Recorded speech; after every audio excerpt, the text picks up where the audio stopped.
Everyone, so about a month ago, I got an email from one of our clients that they wanted to cancel service. It's a commercial client, and not so much commercial like an office or a retail space. It's a client where we do common areas at the building that they own. I like to take on these. They're pretty good accounts in my opinion. They never cancel. The service that you're doing is pretty basic. You're cleaning common areas, you're cleaning the laundry rooms, staircases, landings, things like that. And most of the ones I've gotten have stood with me for a while. With this particular client, you know what? We took them over because somebody in the area retired about a year ago, and everything was going fine. They never complained. They never made a mention of anything. And yeah, about a month ago, the woman that's in charge of that building just sent me an email that she wanted to cancel. I reached out to her. I'm pretty proactive about people wanting to cancel because obviously, the recurring revenue and I don't want to lose it. So I reached out to her. I was willing to negotiate the price. I told her to present me with the estimate from the other company that they were considering. She said she would. The next day she calls me. She doesn't want to do that. She just tells me a price. Then she started saying that people in the building were complaining about the quality. And I just think that she just didn't really have a good reason for to cancel. I think she just either wanted to cancel on her own. Maybe she knew somebody that wanted to take over the work. Who knows? I mean, at this point, it was whatever. She just decided she was going to cancel, and the price that she said that she was quoted was crazy because it included snow removal, and there was no way I was going to be able to do that. Plus the cleaning of the building. The point of this story, though, is that she told me she wanted to cancel. I said, great, you have 30 days that you do have to let us know before you cancel, and we're going to count this as day one. Please send me an email that lets us know that you want to move forward with canceling. She did, and then I'm like, okay, great, your 30 days start as of today. She got pretty upset about that. She didn't want to move forward with the rest of the 30 days, stated that, she was never told. So of course I pulled her service agreement where it explicitly states that they have to stay on 30 days or give us a 30-day notice before cancellation or termination of services. And she didn't like that, but I always make sure, I learned this a couple years in, that you need to get a service agreement in place.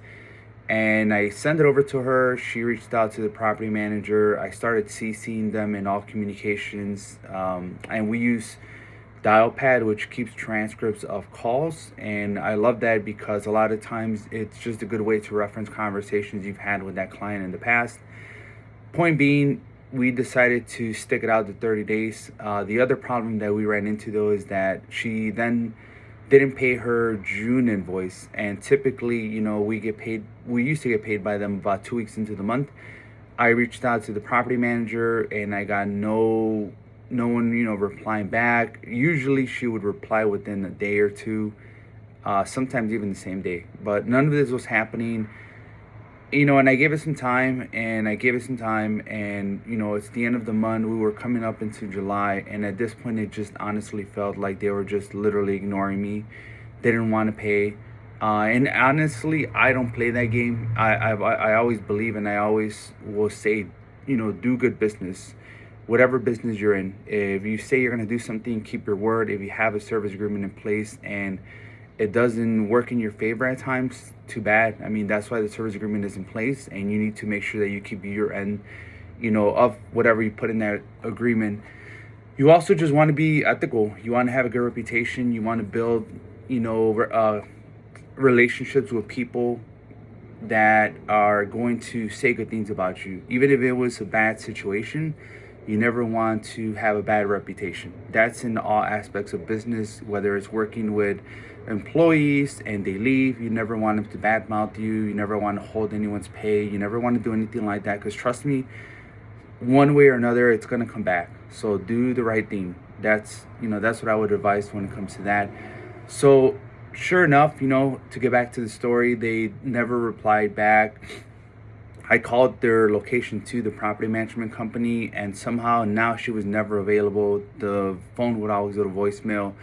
I had enough, so I ended up using Claude to send over a notice giving them 7 days that they needed to send payment. If they didn't send payment within 7 days, we're going to file a small claims court here in Illinois. That's about $75 to $100. I've never had to file one, but I just think that at the end of the day, if I needed to, I'll eat that cost and I'll file it, because again, that's them not doing good business, and that's not how I work. So it's not even about the money, it's more about the principle.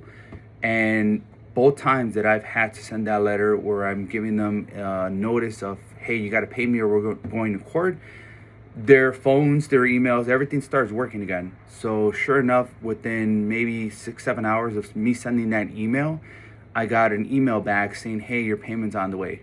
I honestly didn't even reply. I had given them until the 7th, and then today, this morning, I got another email from the bank that the money's on the way. So point is, get everything in writing, get a service agreement signed, make sure that it covers what the stipulations of the agreement are that are going to be clear to both parties.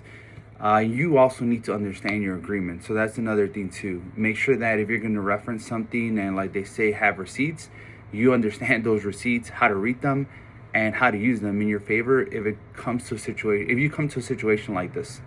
So other than that, hope everyone has a good 4th. That was my story of the day, something that's happened in the business. And yeah, again, if it gets to this point where with a client, make sure you hold your end of the deal, and hopefully, they hold their end of the deal as well. But if it gets to this, sometimes you do got to send out these nasty emails.